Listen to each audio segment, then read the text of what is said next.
All right, welcome to The Explainer. Today, we are unpacking what is quickly turning into one of the wildest corporate stories of our time. We're looking at Rajesh Exports, an absolute giant in the gold industry, and the mind-blowing allegations that have just totally rocked the financial world. We're talking about claims of a scam so massive, people are comparing it to the infamous Harshad method days, but honestly, on a completely unprecedented scale. The number dominating the headlines? A staggering 15 lakh crore. Yeah, you heard that right. So let's just dive straight into this and see exactly what India's market regulator, SEBI, has actually uncovered. Okay, to really grasp the sheer absurdity of this whole situation, we first need to ground ourselves in reality. As of today, following a brutal 80% drop in its stock price over the last 5 years, Rajesh Exports has a total market capitalization of roughly 3,000 crore rupees, right? That is the total actual value of the entire company on the stock market right now. But then, here's the number that is everyone doing a massive double take. 15 lakh crore rupees.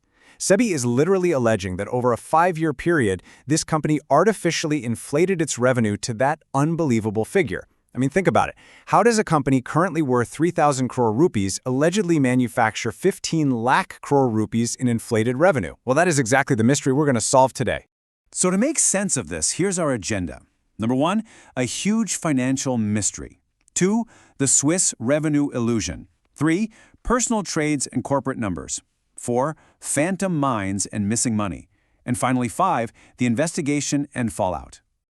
Okay, Chapter 1. A huge financial mystery. The math that just doesn't add up. So the very first red flag that absolutely baffled investors was sitting right there in plain sight. Just listen to the sheer disproportion here.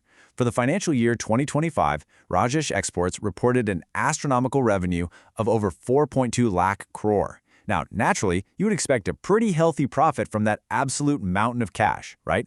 Maybe a few thousand crores? No way. The reported profit was a measly 95 crore. That means they were operating on a microscopic, practically non-existent profit margin of 0.02%. It was a mathematical absurdity. It left retail investors totally scratching their heads and, well, ultimately prompted the investigation.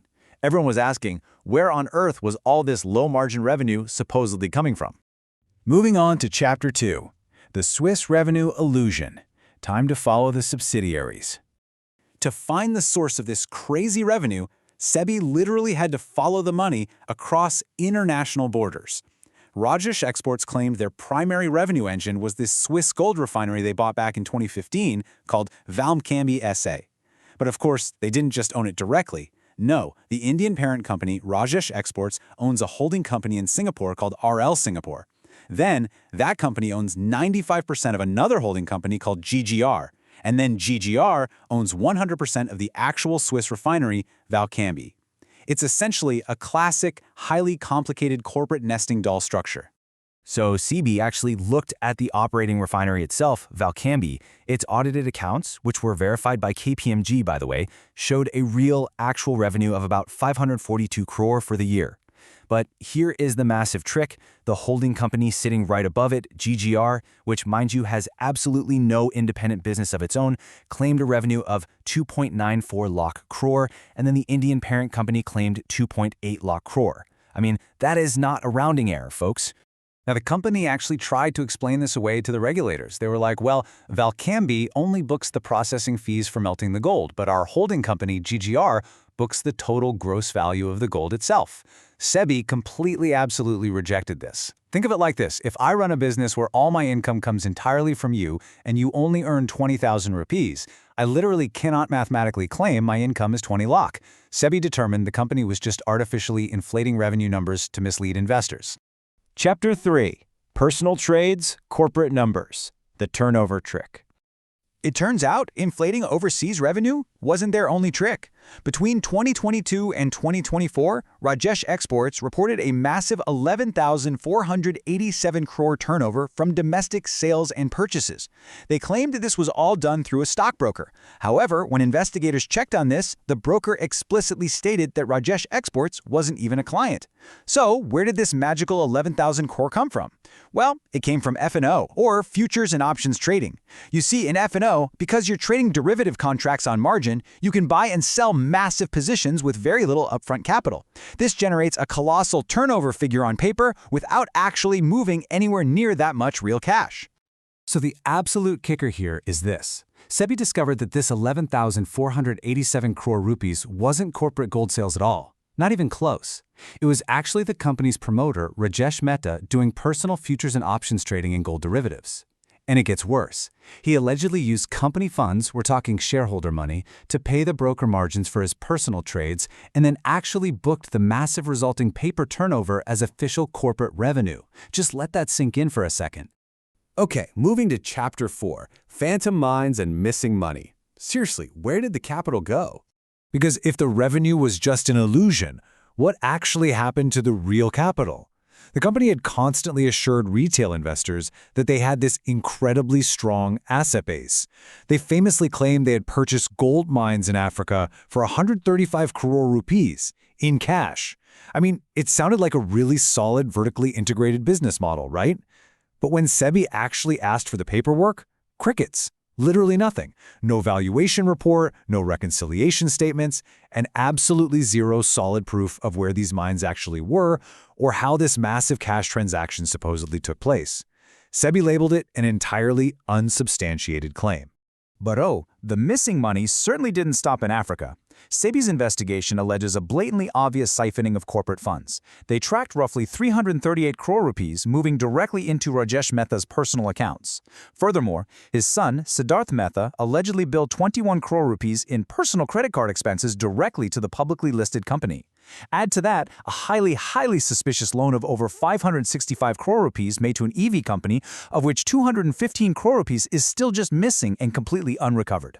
Now, you might be wondering, how did they cover this up for so long? Well, it all unraveled thanks to a whistleblower. A really sharp shareholder noticed an anomaly with the company's trade receivables. Now, trade receivables are simply the money owed to a business by its clients for goods delivered. And by law in India, to claim certain tax inputs, these actually need to be settled within 6 months. But this shareholder noticed that Rajesh Exports had receivables pending for over 2 years. SEBI dug into this and found a massive 2,914 crore was just outright missing. So, to hide this dangerously overdue money, the company allegedly invented a totally elaborate accounting scheme. They essentially created fake trade payables, meaning money they supposedly owed to other people, and artificially offset the missing receivables against them. Boom! They effectively wiped the missing money right off the visible books. It's like a financial magic trick, but highly illegal. Which brings us to our final chapter, the investigation and fallout, blocked doors and plunging stocks. When the regulators finally closed in, the company's reaction was honestly incredibly brazen. Forensic auditors from BDO India arrived to check the company's internal accounting systems, and they were literally blocked at the door. The company audaciously claimed that Swiss data protection laws prevented them from giving these auditors access to their ERP system. SEBI, of course, quickly dismantled this defense, pointing out that data protection laws are designed to protect private individuals, not publicly listed corporations holding millions in shareholder funds.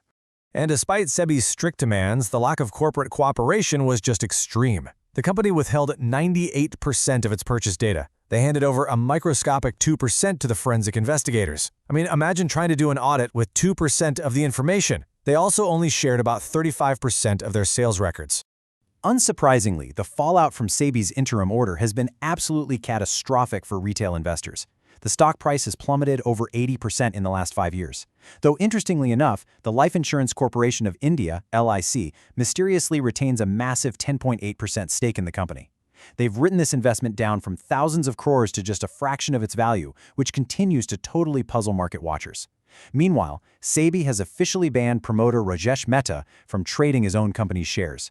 And those auditors who signed off on all this, they've been reported to the National Financial Reporting Authority to answer for how they let these books slide in the first place. Right now, the company is defending itself. They are actually claiming they shared ample data and that this entire situation is merely a communication gap regarding how they report their low-margin operations. But looking at the siphoned funds, the physically blocked auditors, and the paper F&O trades passed off as revenue, we really have to ask, is this actually just a simple misunderstanding of accounting principles, or has SEBI just uncovered one of the stock market's most elaborate and honestly devastating financial illusions?